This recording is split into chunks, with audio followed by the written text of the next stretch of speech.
Good day. Today is Friday, 27th June 2025, and somewhat to my surprise, I find myself again returning briefly, I hope, to the topic of the American strikes on Iran, which continue to provoke a certain amount of controversy. However, I feel I should do this because I've had some further information both about the effectiveness of the American strikes on Iran and about the Iranian strikes on Israel.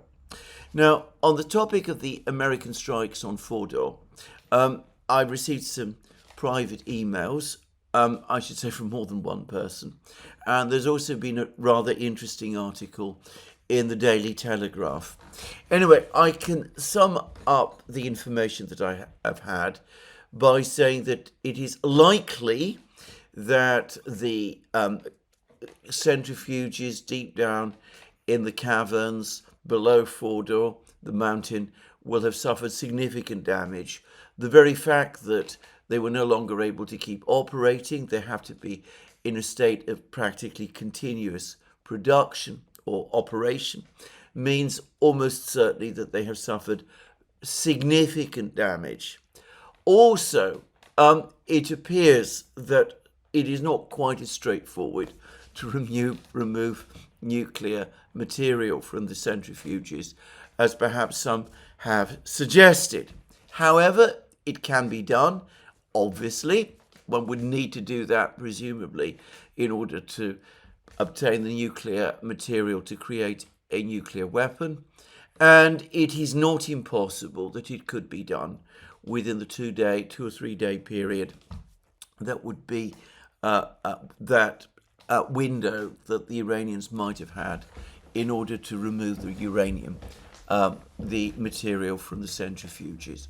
So it's likely, as I said, that the equipment in the bunkers deep down inside Fordow have suffered significant damage.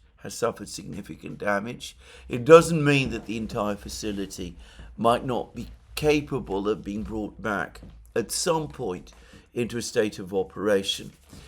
But for the moment, it is clearly not operating and it will have suffered significant damage.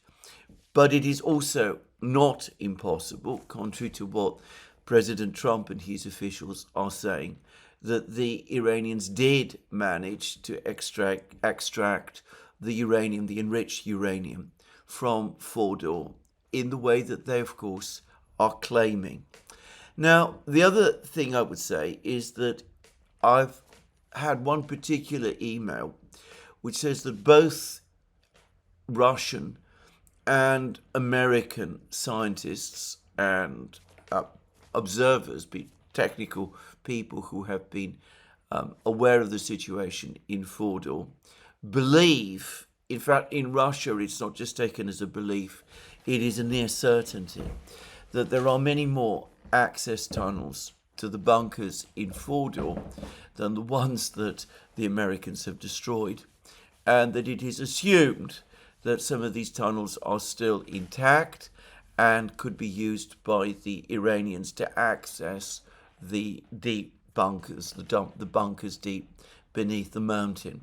There would be concerns about roof collapses. There would need to be care taken to establish that the ceilings are still in place and that it's safe for people to enter. But it is perhaps not impossible that access could be obtained to the facility through these tunnels. It's also been pointed out to me that if the Iranians did extricate their enriched uranium from Fordow, more likely than not, they would have done it through these tunnels. So that all of these films and pictures that have appeared of trucks lined up outside Fordow, that has really no relevance at all to what happened with the enriched uranium, much as the American government, the United States government, is now saying. So anyway, that is one set piece of information that I've had or very interesting, or still leaves the whole situation up in the air.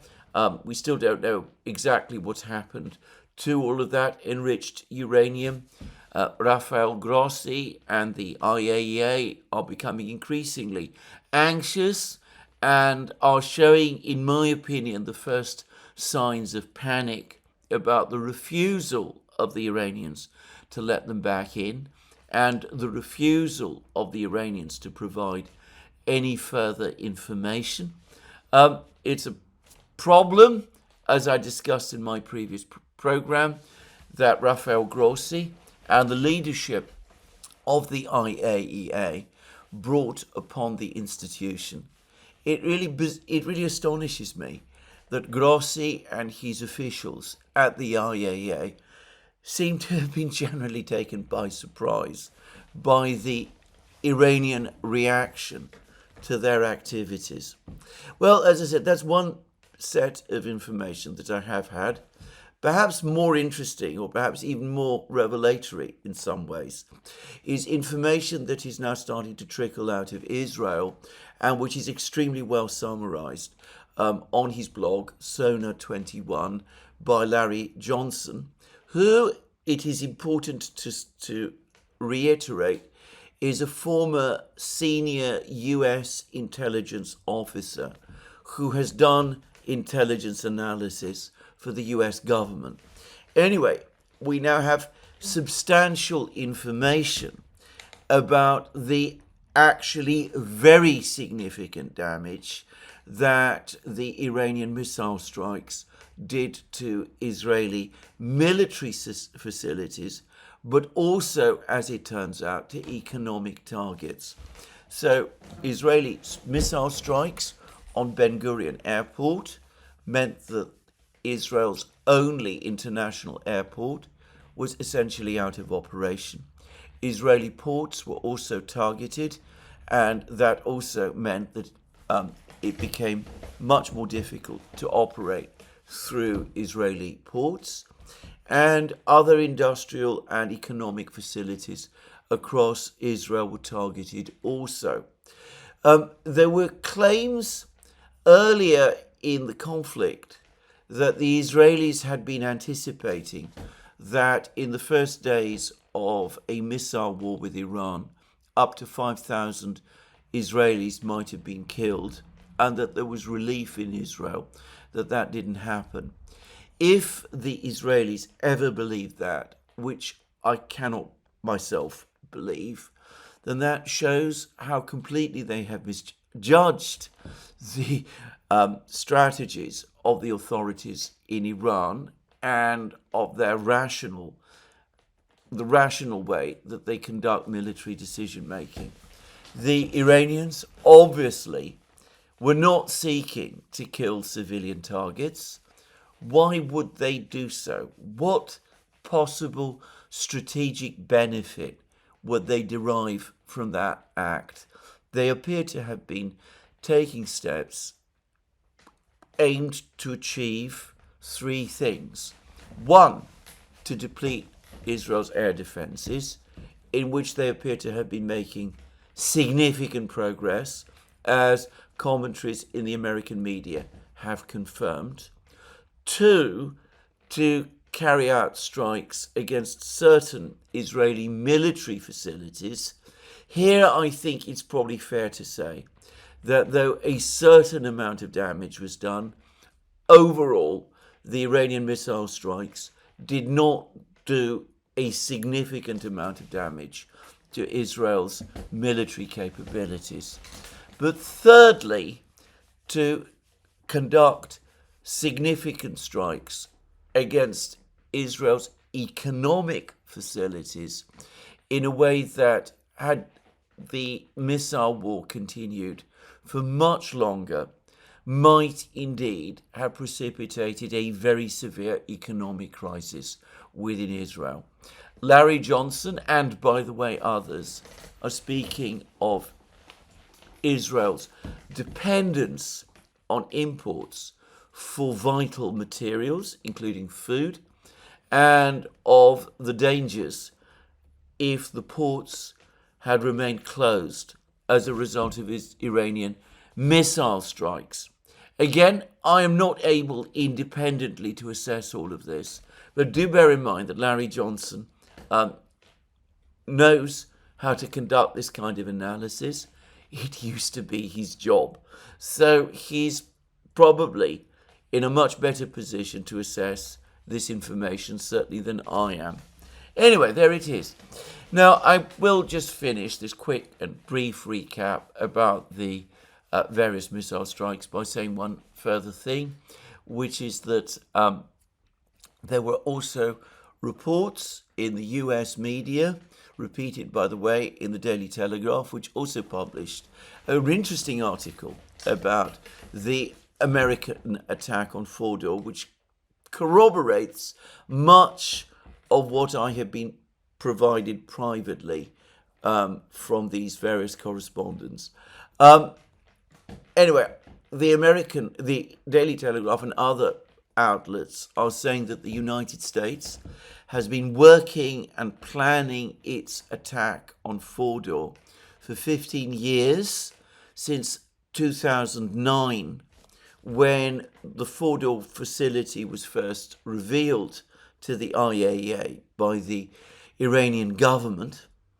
So I think that basically buries the story that was peddled to the US journalist Seymour Hersh, that the Americans were struggling to come up with a means to destroy Fordow until somebody came up with some idea, some clever idea, based on looking on what Heinrich Schliemann had done during his dig in Troy in the mid-19th century. Clearly, this is a carefully planned operation, with the planning extending back decades. It bore no resemblance to this sort of back of the envelope type planning, which, anyway, my impression of Seymour Hersh's article suggested had been the case. Anyway, there it is. In all other respects, I have nothing to add to the points that I've made in my previous two videos. The meeting of the defense ministers in China has now concluded. Some of the same countries have reconfigured, have gathered again for a further meeting in Minsk, which has been addressed by Vladimir Putin himself. This is the Eurasian Economic Union. They've been discussing the situation of their various economies. These are the various Russian allies, Russia itself, Belarus, Kazakhstan, Kyrgyzstan, Armenia still. They've all been discussing the future of their economic partnership, and they have an ambitious target to double their share of global GDP over the next 10 years, whilst giving themselves high marks for their successful management of their economies. Putin had some rather interesting things to say, by the way, on the question of payment systems. He said that if the Western powers went ahead and did, in fact, fully steal Russia's frozen sovereign assets, the best way for the Russians to proceed would be to press forward with the setting up of the new payment systems, and Putin predicted that any stealing of the assets would provoke other regional players around the world to do the same, in effect spelling the end of the global financial system that the West has been operating since the Bretton Woods Conference in 1944. There was a few interesting comments from Putin, but I'm not going to spend more time debating them. I think the time has now come to return to the other perennial topic of these programs, which is the conflict in Ukraine. And there, a lot has been happening over the last 2-3 weeks, even as the attention of the collective West, and indeed most of the world, has been focused on the crisis in the Middle East. I've already spoken about the NATO summit meeting that has just taken place, the one which Donald Trump attended, where the Western leaders fawned on him, where no business of any reality appears to have been done. The German media in particular are now saying that this has been a crushingly disappointing summit for the Ukrainians. They got no further commitments of any sort of Western aid at all from the NATO summit meeting. And the statement about Russia from the final declaration was so watered down that it didn't provide much in the way of hope for the Ukrainians at all. And I agree. An article in the Daily Telegraph by Salih Ramadi, one of the Daily Telegraph's regular commentators, speaks about the West having abandoned Ukraine to Vladimir Putin, that the West has finally, collectively, tired of the conflict in Ukraine. They've come to understand that this conflict cannot be won against the Russians, and that they're now starting, not just the Americans, but all of them, to start tiptoeing away from it. So that was Mr. Ramadi's view. I think he overstates things significantly, by the way. But given the atmospherics that came out of the NATO summit, you can just about see why that might be so. Now, we've also had information that the EU has failed to agree on its 18th sanctions package. This was a package which was going to make further attempts to target Russia's so-called shadow fleet, the various tankers which ship Russian oil at prices above the G7's $60 a barrel energy cap, and which are not insured in London, but which in all other respects, and I want to reiterate this again, operate and trade perfectly legally. There's no reason to think that they're doing anything criminal or wrong. Suggestions that if you don't insure your ships in London, that somehow means that you're conducting some kind of shadowy criminal enterprise is absurd. And I've discussed already in earlier programs how, in fact, there are now plenty of other places where ships can be insured. And as a result of decisions made earlier this year, to sanction one of the big Russian insurance groups, even the most specialized and high-end insurance is now available for ship owners that want to engage in this sort of trade. Just saying. Anyway, that was one part of the plan. There were other ideas too. There had been suggestions to reduce the oil price cap from $60 to $45 a barrel. The Americans showed no interest in that idea. Anyway, the 18th sanctions package, which from what I can see was to some extent intended to complement Lindsey Graham's bone-crushing sanctions, which would have been imposed by the United States, in anticipation of further, even more stringent sanctions from the European Union. Anyway, no agreement was reached by the European states to enact this sanctions package. In fact, there's even a media report circulating that Robert Fico, the Slovak Prime Minister, actually exercised his right to veto the sanctions package. I don't believe that, by the way. I don't believe that the sanctions package was ever formally put to the vote. But anyway, that report is there.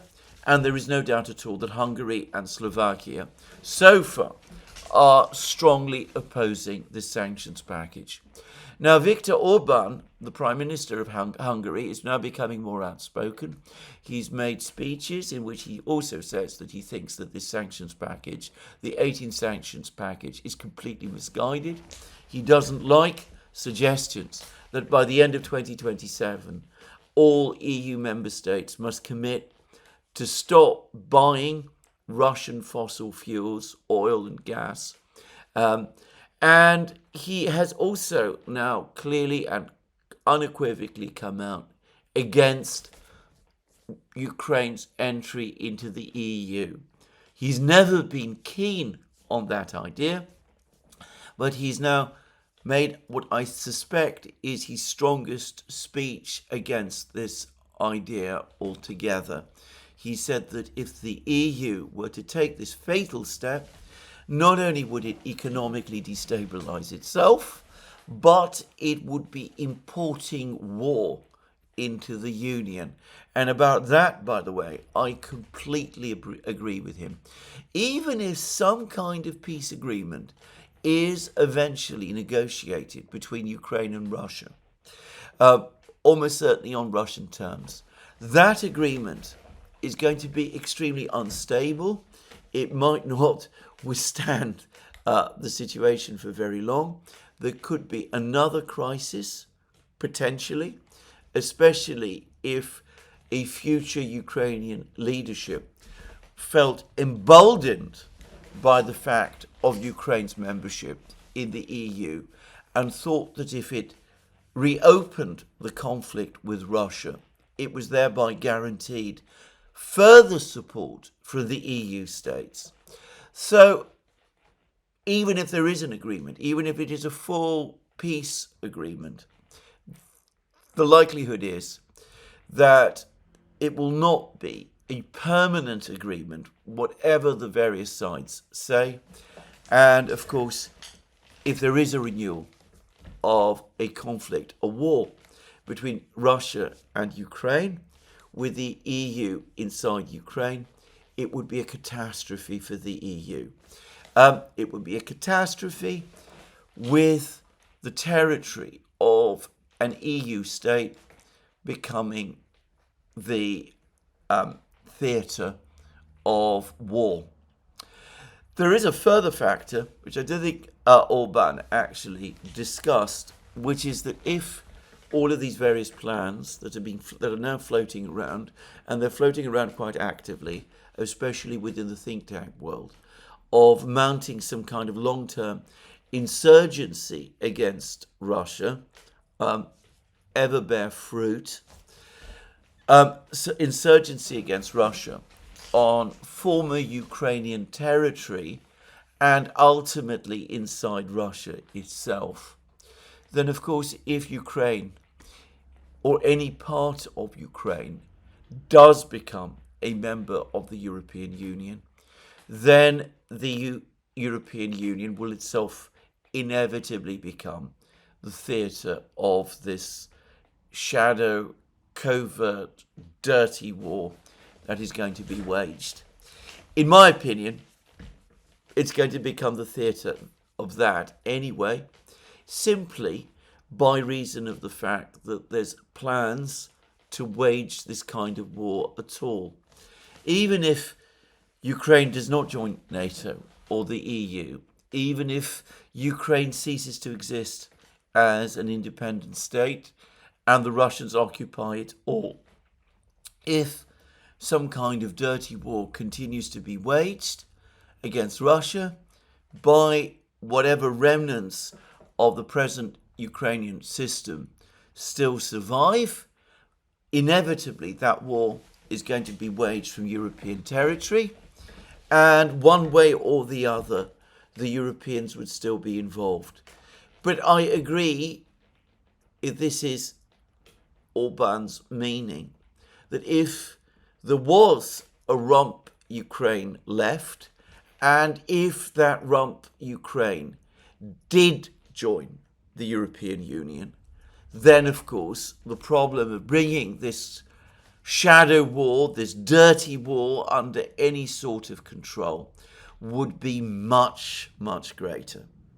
Anyway, the interesting thing, of course, about Orban's statements about the complete unwisdom of Ukraine entering the EU is that he's made them shortly after Russian officials, Medvedev and Lavrov, as I discussed in my program yesterday, have also made clear that Ukraine's EU entry is now also becoming, for Russia, a red line. I am not suggesting that Orban has taken his cue from the Russians. Orban, for the record, and to reiterate again, has always been hostile to Ukraine's EU membership.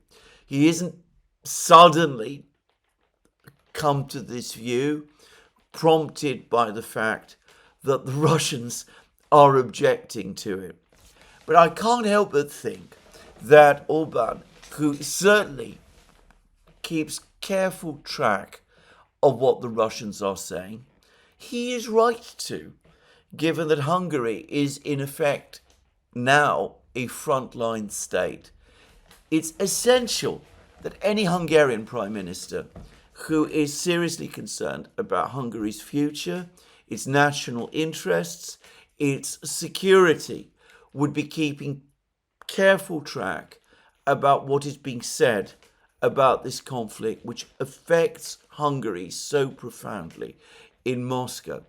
Anyway, I can't help but think that if Orban is now repeating these points again and doing so with further additional emphasis, it's in part because he now realizes that this is, if not yet a fully declared Russian red line, it will only become so when Putin himself states it.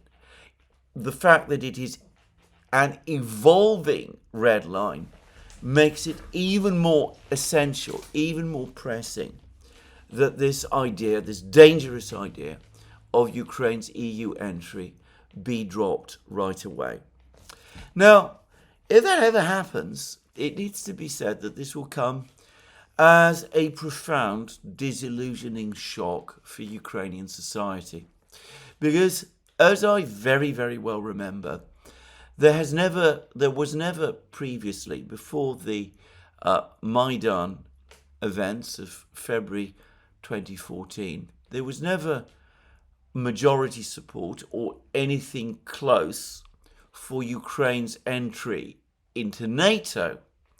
But there has been a very long history of Ukrainian support, majority support in Ukraine for Ukraine's eventual entry into the EU.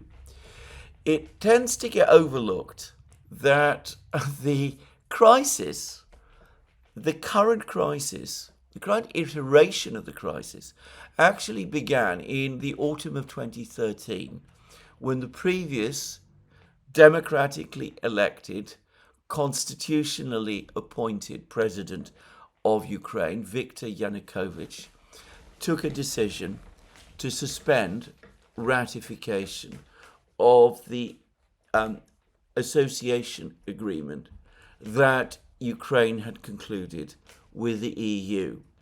The Russians raised objections about certain terms of the agreement.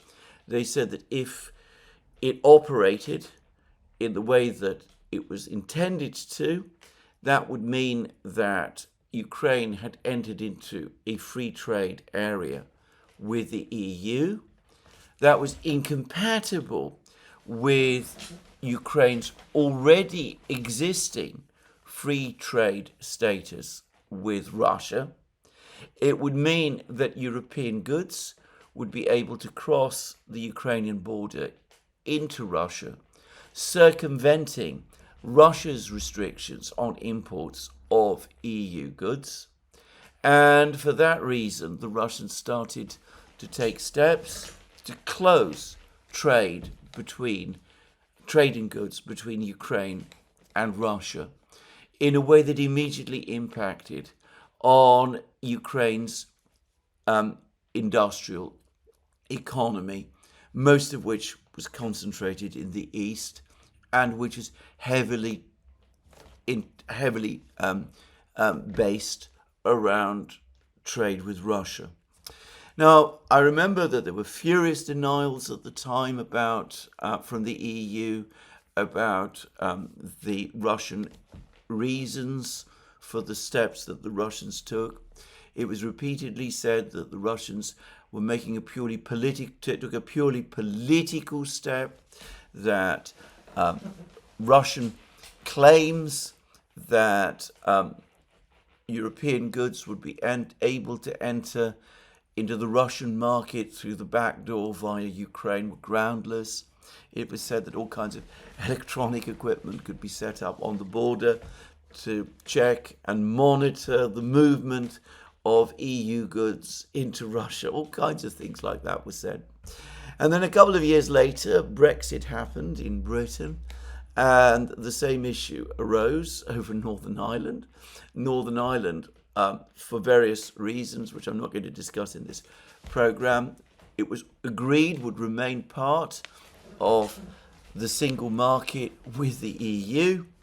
But that, of course, meant in turn that the EU was worried that because Northern Ireland was an integral part of the British United Kingdom, that British goods would be able to enter the EU market through the back door, circumventing EU restrictions on trade in British goods.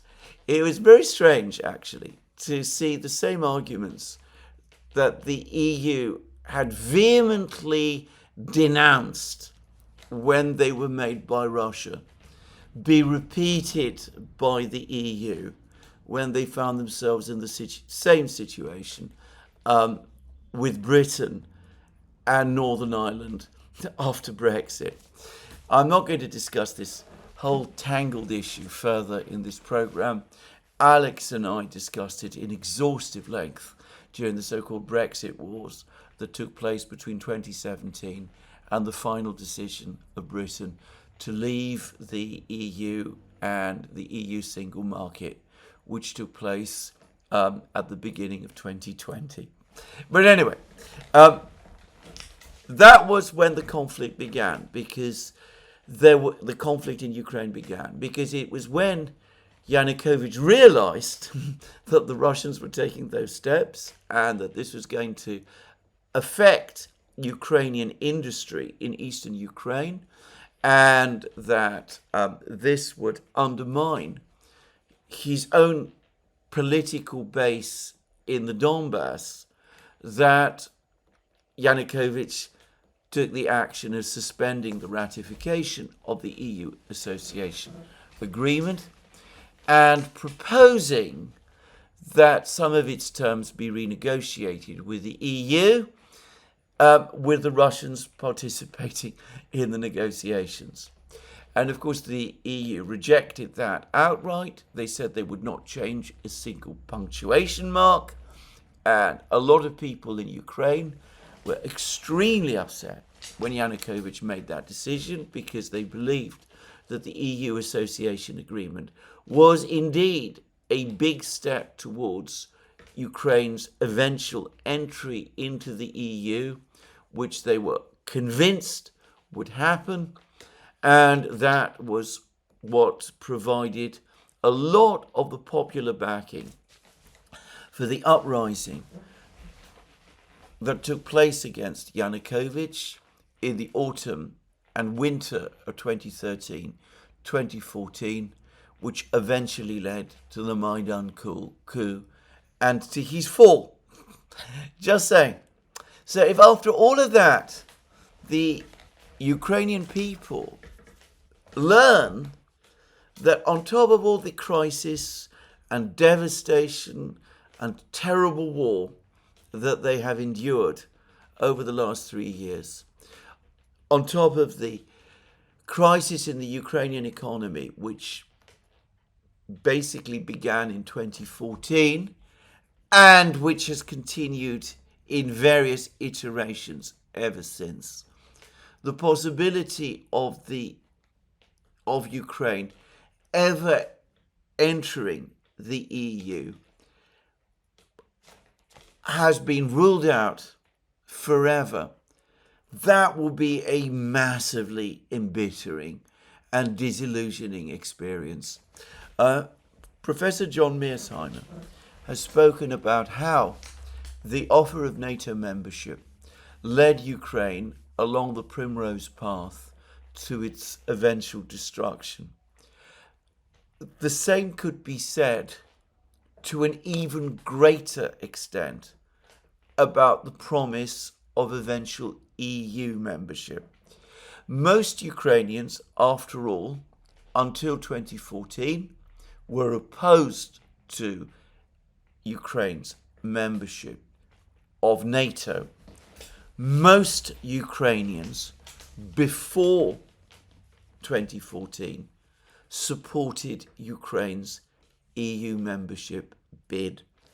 Some Ukrainians supported the Maidan movement in the autumn of 2013 and the winter of 2014 precisely because they believed that supporting the Maidan movement was the route towards Ukraine achieving EU membership.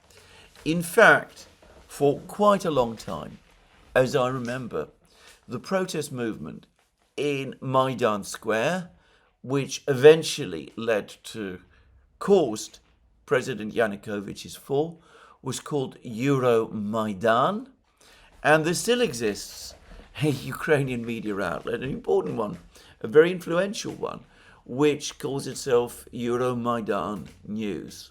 So if it was all for nothing, if all that pain and misery and destruction was all for nothing, I really cannot imagine what the response, what the feeling in Ukraine will be. The bitterness and the anger, I am guessing, will be profound, though I also sense that the mood in Ukraine is now so low and despondent that no one should make the mistake of thinking that even something like that would necessarily provoke any sort of protest or uprising against the present government. In the meantime, we've apparently had some opinion polls coming from Ukraine. Opinion polls in Ukraine are now very, very difficult to assess and have been for a long time, but especially in wartime conditions, conditions of martial law, with Zelensky's government, the Ukrainian authorities taking strong action against his political opponents, many of whom have been jailed, others, like his former spin doctor, Alexei Arestovich, have fled abroad, others, like the former president, Petro Poroshenko, and the current mayor of Kiev, Vitaly Klitschko, are under constant fear of arrest. And in one or two cases, there have also been a number of murders, though I'm not going to spend time analysing or discussing those. Anyway, opinion polls in Ukraine are always difficult matters. They need to be treated with very considerable care, just saying, especially given that they are, as I understand it, normally conducted over the phone, and especially given that the Ukrainian internal security agencies, the SBU especially, from time to time and at random, apparently listen in on telephone conversations. I remember this being reported about a year ago, and I've discussed it then in a program, and I understand that this practice has become even more prevalent since.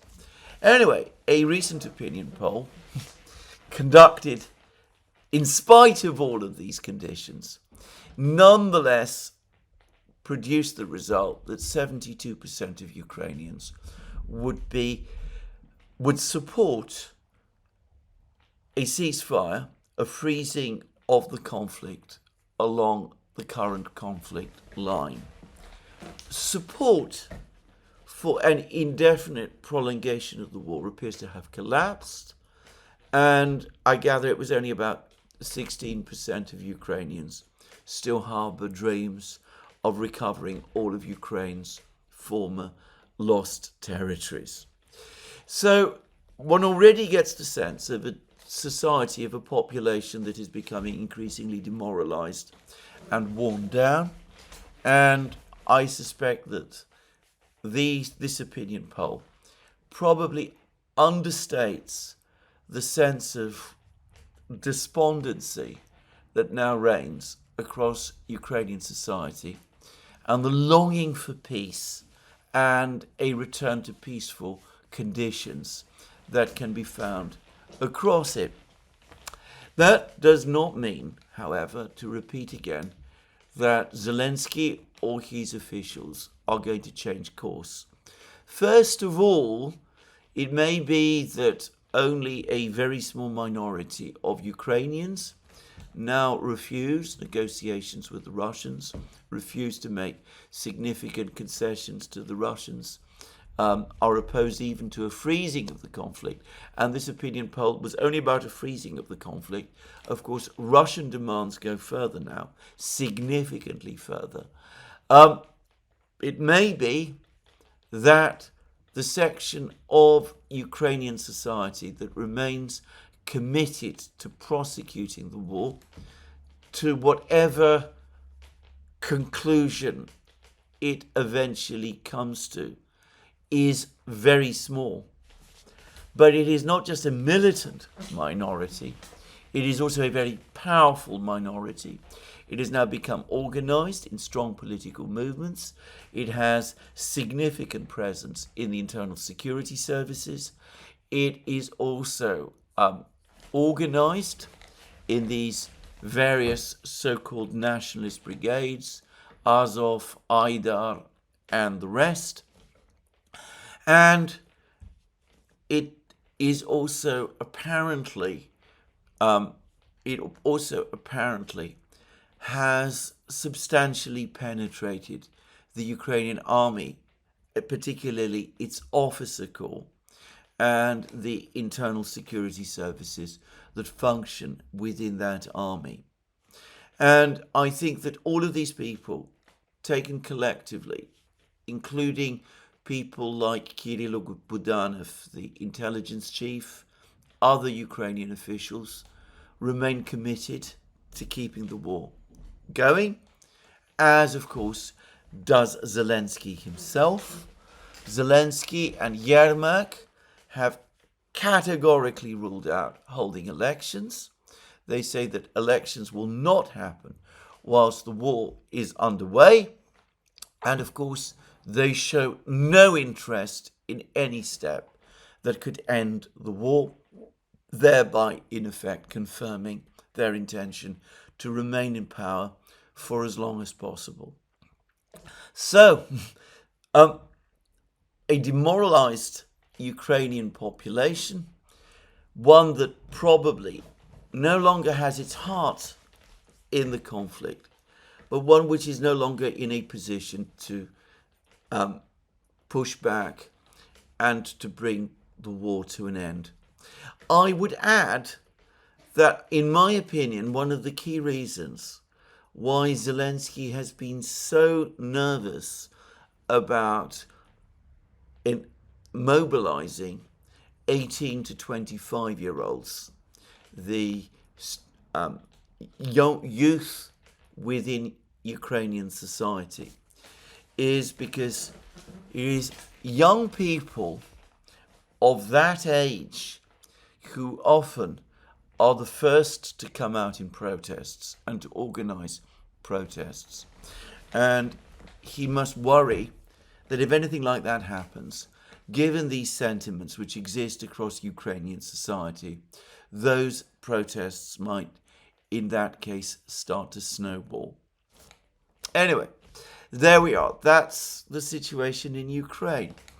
Now, as I said already, Zelensky, it seems to me, is determined to continue the war. He shows no sign that I can see of being interested in negotiations. The Russians were speaking as recently as a week ago of setting up a new meeting with the Ukrainians after the 22nd of June. The 22nd of June is now 5 days behind us. There is no sign of any new meeting being organized in Istanbul. President Erdogan of Turkey has now been speaking about how he would love to host and arrange a summit meeting between President Trump of the United States and Vladimir Putin of Russia in Turkey. But again, the Russians have shown no interest in or desire to have such a summit meeting at this particular time. Zelensky himself, of course, has made a number of statements in which he's made it quite clear that he regards the Istanbul process as a dead end. He is not prepared to agree to the Russian memorandum, the one that was presented to the Ukrainians at the last meeting in Istanbul. He said that as far as he's concerned, the Istanbul process is useless. It cannot produce a result. The only outcome that he's prepared to consider is a freeze of the conflict. He's not prepared to think about any other outcome to any negotiation at this particular point in time. Lavrov, incidentally, made a rather mischievous speech about Zelensky, pointing out that until just a few months ago, Zelensky wasn't talking about a freezing of the conflict along the conflict line. He was, on the contrary, vehemently opposed to that idea. Instead, he was demanding Russia's capitulation, which is what his so-called peace plan, which he put together in the autumn of 2022, was all about. Now, of course, now that he realizes that Russia is not going to capitulate and that there is no military victory for Ukraine in the war, he is now insisting on that very thing that he previously rejected, which is a freeze of the conflict along the existing conflict line. Lavrov, however, in that same speech, then went on to say that this is obviously unacceptable to the Russians, that the Russian position remains consistent. It is the position that was outlined by Putin in his speech to the Foreign Ministry on the 14th of June, 2024. Though, again, as Lavrov also pointed out, it is a position which, though consistent, is capable of, shall we say, development or evolution, in the sense that the further westward the Russians move, the more territory they're likely to insist on retaining. And of course, we have now seen that Medvedev and indeed Lavrov himself have also departed to some extent from Putin's 14th of June 2024 proposals by ruling out or appearing to rule out Ukraine's membership of the European Union. My suspicion is that if there is a meeting, another meeting between the Ukrainians and the Russians in Istanbul, which is looking increasingly unlikely, by the way, then the Russians will inform the Ukrainians that Russia has reversed its position on Ukraine's EU membership, that a decision has been made in Moscow about this. They will say that the belligerence of the EU, its steady transformation from an economic and trading bloc into a military and geopolitical one, mean that its membership, that Ukraine's membership of the EU, is no longer acceptable to Russia. and that henceforth and from now Russia opposes it.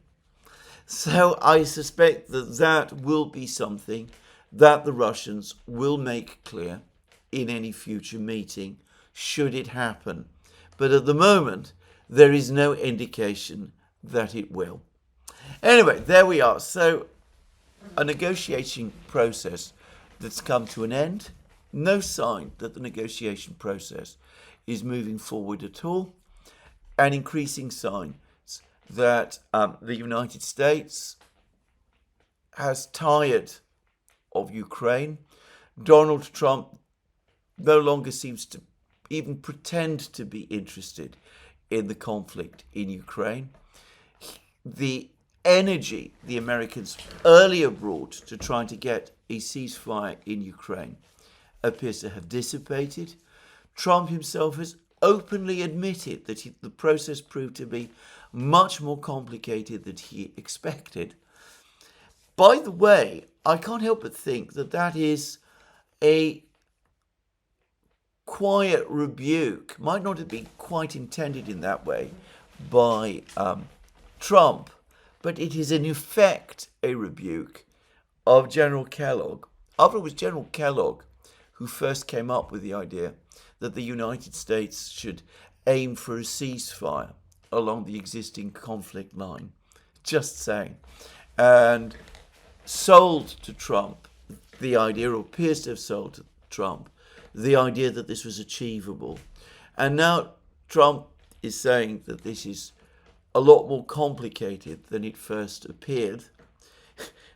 Perhaps a more accurate way of saying it would be to say it was a lot more complicated to achieve than General Kellogg said it would be.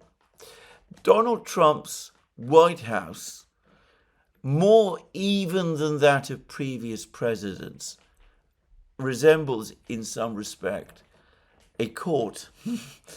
And you have to interpret some of the statements of the ruler, if I could put it like that, in the way that you would interpret the comments of a monarch in a court. And it seems to me that this latest statement that Trump has just made can be interpreted in that way. It suggests to me that Kellogg has finally lost Trump's confidence. Now, having said that, if Kellogg has lost Trump's confidence, I get the sense that the Russians have lost confidence in Witkoff, the man that they were dealing with. I don't mean that they have turned against him or that they have come to dislike him or anything of that kind. It's just that I think they've come to understand that Witkoff does not have the influence in Washington that perhaps they thought he did, and that he is not quite Trump's voice to the extent that they perhaps imagined. And here, of course, the issue is Witkoff's role in the attack on Iran. Because, of course, Witkoff was supposed to meet with Arakchi, the Iranian foreign minister, on the 15th of June in Oman, I believe. And the Iranians believed that they were negotiating with Witkoff in good faith.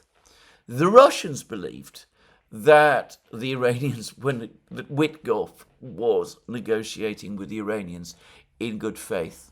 The Russians also discussed the question of Iran with Witkoff and the way forward to a diplomatic settlement of the crisis over Iran's nuclear enrichment program with Witkoff, believing that they were doing so on the basis that Witkoff was speaking to them in good faith and speaking on behalf of the President of the United States and of the administration. The Russians thought that they were working successfully with Witkoff towards achieving a diplomatic resolution of the crisis around Ukraine's nuclear enrichment program. Putin himself discussed the issue of Iran with Witkoff for some hours, apparently, over the course of various meetings. And now they see that, in fact, whatever Witkoff's own intentions, however honest in person he was, ultimately he has no sway at all over what Donald Trump does, because 3 days before Witkoff was due to meet with Arakci, Israel attacked Iran, and the United States first supported that attack, then confirmed that it was providing assistance to that attack, and then joined in the attack itself. And inevitably, this impacts on the confidence the Russians have in Witkoff as a negotiator. They must be saying to themselves, can we place any reliance at all on anything that Witkoff says to us? Just saying. So, does seem as if the Russians are starting to cool on Witkoff, and we've had some proof of this because Witkoff spoke about how it was important to negotiate the deal with Iran, just as it was important to negotiate the deal between Ukraine and Russia. And the Russians, Peskov himself, came out and issued against Witkoff a sharp rebuke, telling Witkoff, under no circumstances, conflate the problems you have with Ukraine with the problems you have with us. Conflate the problems you have with Iran with the problems you have with us over the issue of Ukraine. They are completely different. In the case of Iran, you carried out an unprovoked attack against that country, which is an act of aggression. In the case of the conflict in Ukraine, Russia is taking steps to ensure its own security after a decade of threat and provocations. So, again, it seems to me that the Russians didn't need to say that. The fact that they did say it suggests that they have lost confidence in Witkoff, and that they're communicating that fact to the Americans. And that, for the moment at least, if there are going to be any sort of negotiations at all, they expect them to take place between themselves, the Russians, and the Ukrainians, and that they don't want to engage the Americans about the question of Ukraine at any time. Now, this, by the way, highlights an important fact, again, about American behavior over the last few weeks. Whether or not President Trump was a Machiavellian figure, whether or not he deliberately deceived the Iranians, the fact of the matter is that the United States, in attacking Iran, went back on what it had told the Iranians and the Russians it was seeking to do, which is negotiate a diplomatic solution to the nuclear enrichment program. And that is inevitably going to have a negative effect on trust, not just between the United States and Iran, but between the United States and other countries, including Russia. Some countries, of course, will continue to deal with the United States, and no doubt the Russians also will. China, according to Donald Trump, has just concluded a trade agreement with the United States, though the Chinese have not confirmed it as of the time of making of this program. And we know nothing, at least I know absolutely nothing, about the details. The United States is said to be proposing to Iran sanctions relief and American help with Iran's civil nuclear program if Iran finally and conclusively gives up on enrichment. The Iranians have just been attacked by the United States. They will also perhaps remember that this is the identical proposal in all essentials that the United States made to North Korea in the 1990s, when it also told the North Koreans, do away with your nuclear weapons program. We will provide you with pressurized water reactors. We will provide you with all the help you need to conduct a civilian nuclear program. And the North Koreans agreed, and they signed up, and the United States went back on all of that. The North Koreans had destroyed all of their, or many of their nuclear facilities, and the Americans then decided that they were not going to fulfill their side of the bargain, and the North Koreans had to rebuild their entire nuclear program afterwards, which they of course did, and which then eventually ended up with them acquiring a nuclear weapon. But anyway, the Americans, as I said, have done this again. They've shown duplicity. I mean, there is no other word, or bad faith, perhaps, would be a more accurate word. And that ultimately is going to affect negotiations, and it is going to affect any negotiations from this point onwards between Russia and the United States on the question of Ukraine.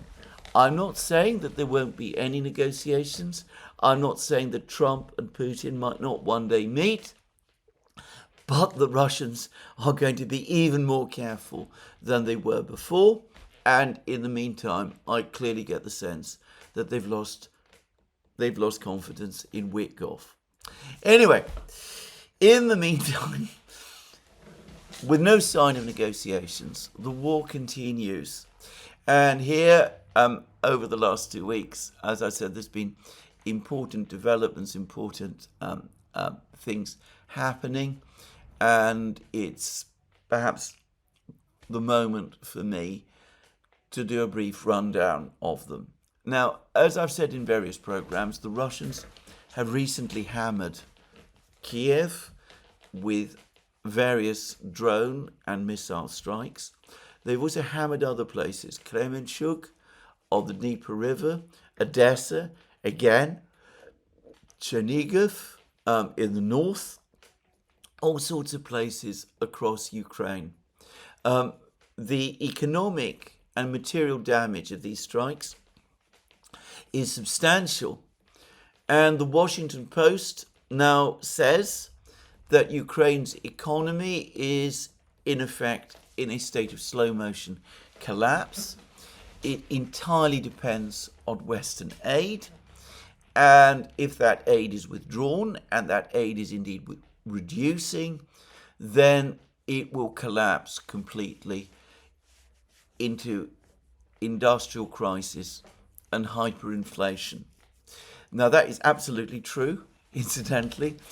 I have been pointing this out since 2014.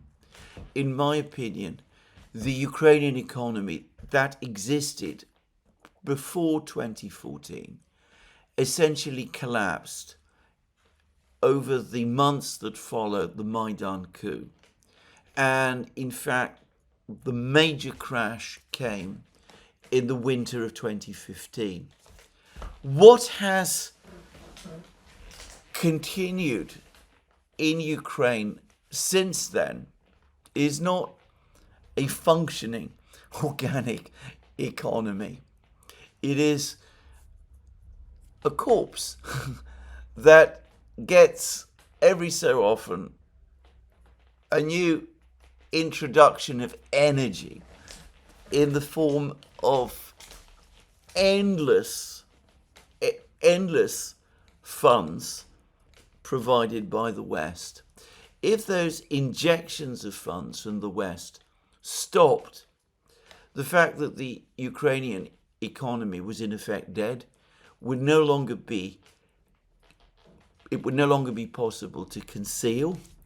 And then almost certainly and very quickly, we would see the currency collapse and hyperinflation take hold. Inflation, by the way, in Ukraine currently is running at around 15% a year. I don't suggesting that any comparisons should be made. They are now profoundly different economies.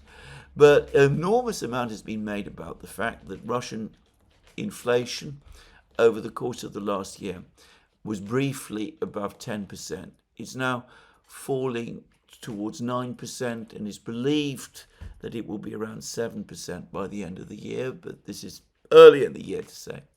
But as I say, very few of the people who point that out also point out that the official rate of inflation in Ukraine, which almost certainly understates inflation, is significantly higher than the official rate of inflation in Russia, which is probably about accurate.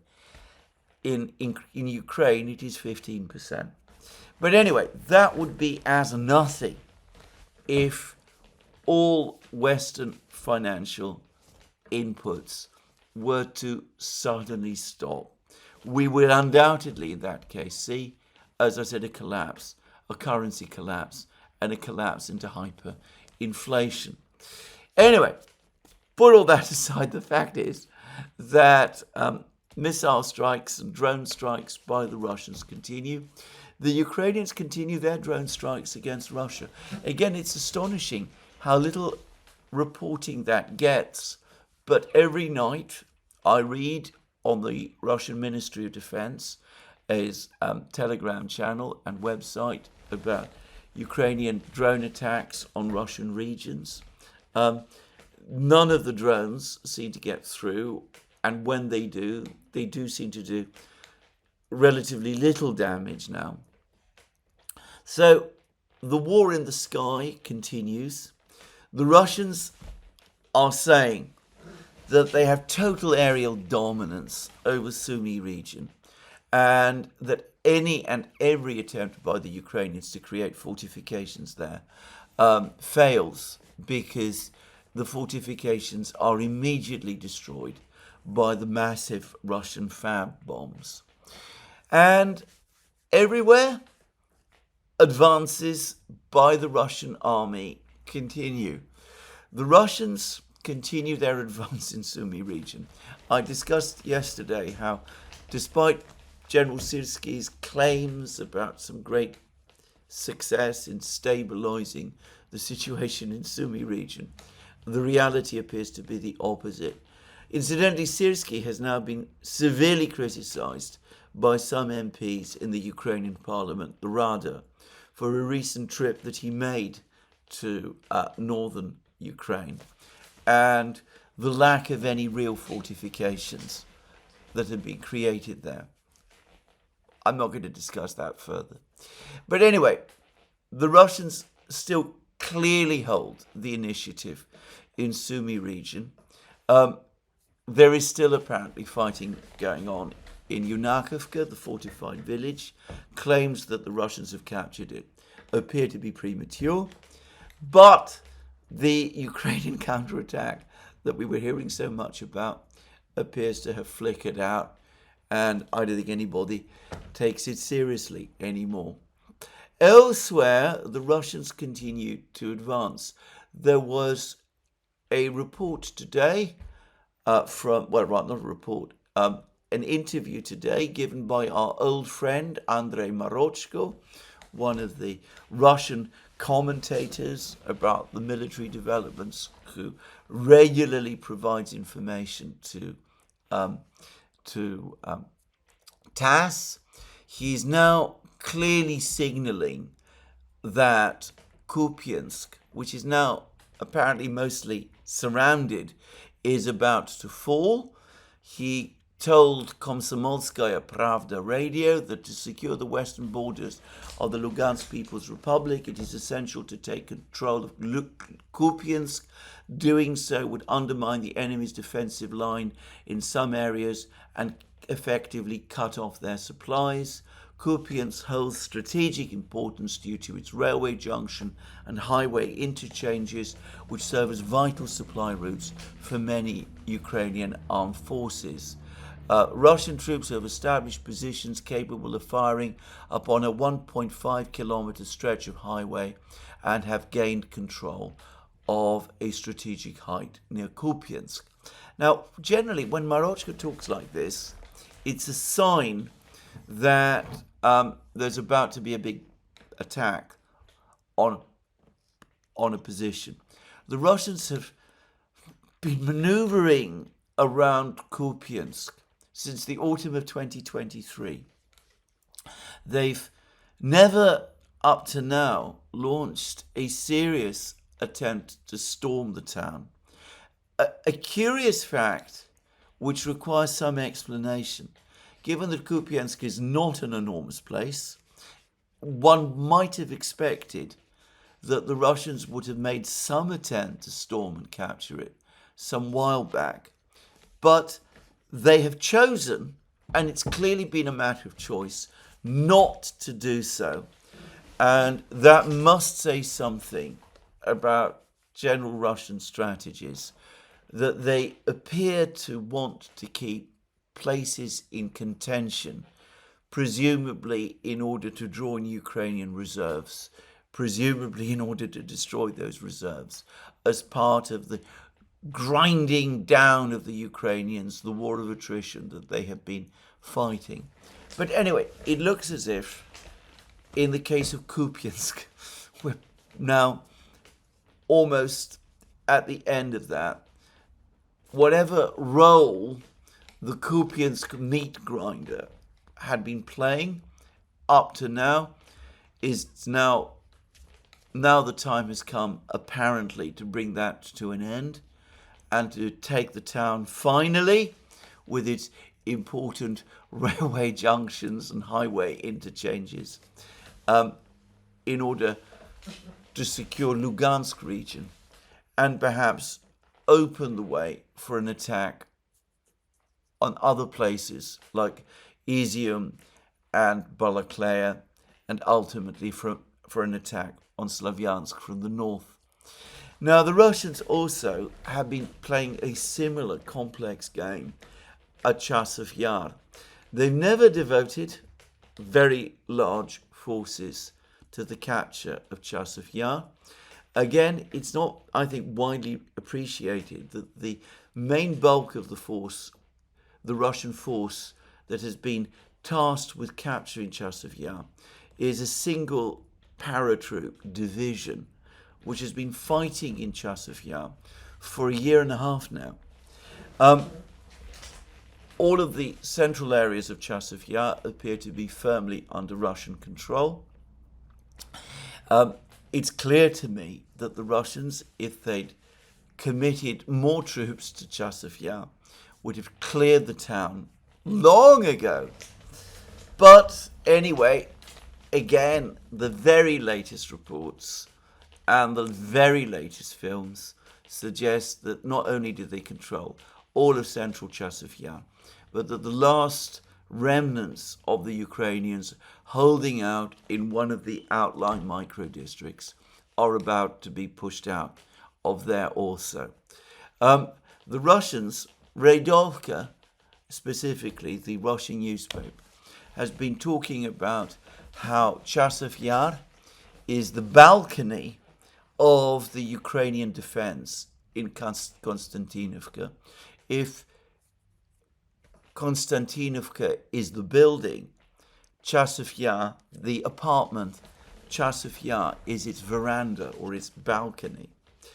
The Ukrainians have therefore expended huge numbers of men to try to hold on to Chasiv Yar, because a failure to do so would create a crisis, an operational crisis in Konstantinovka.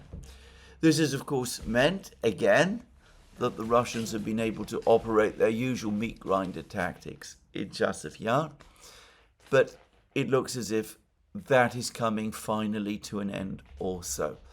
And the balcony of Konstantinovka, Chasiv Yar, it looks as if that is indeed very soon going to fully pass under Russian control, not just the town itself, but every millimeter of its outlying micro-districts.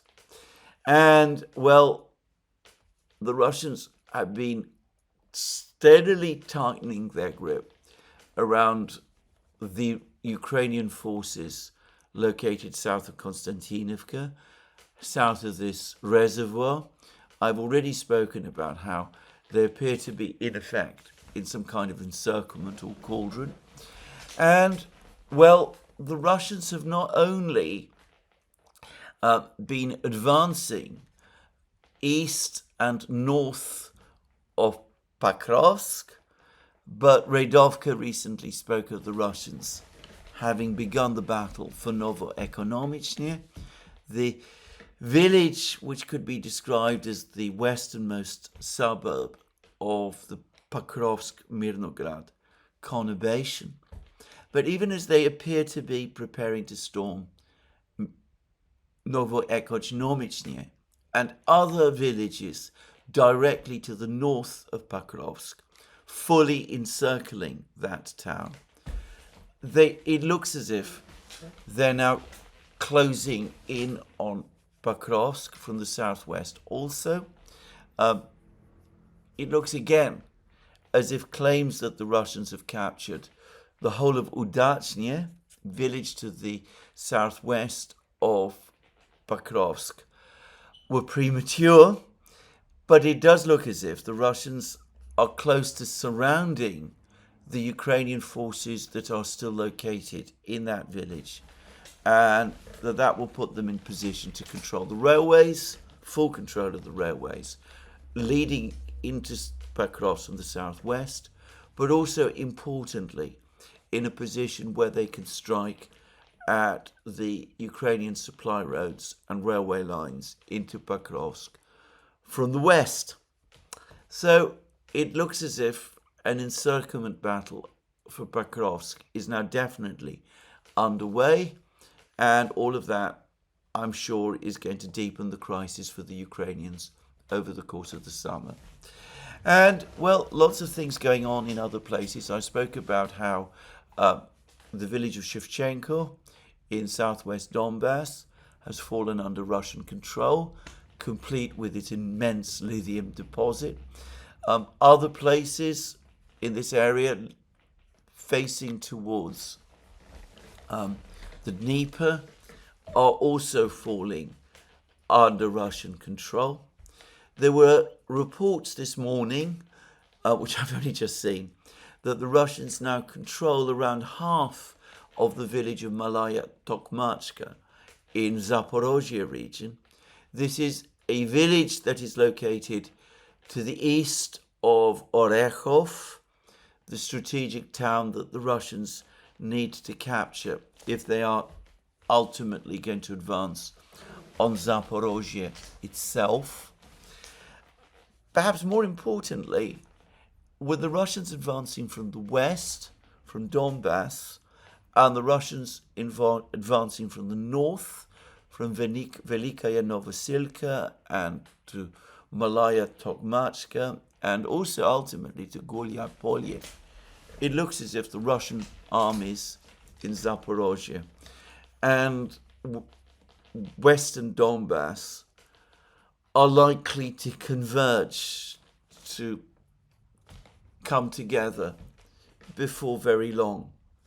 So you can see the grinding continuing, and with every day the Russians gain not only more ground, but more rapidly more ground, and Ukraine takes more and more losses. And those losses are not being replaced. The men are not being replaced. The equipment is not being replaced because the West is no longer supplying equipment to the same degree that it was. And, well, that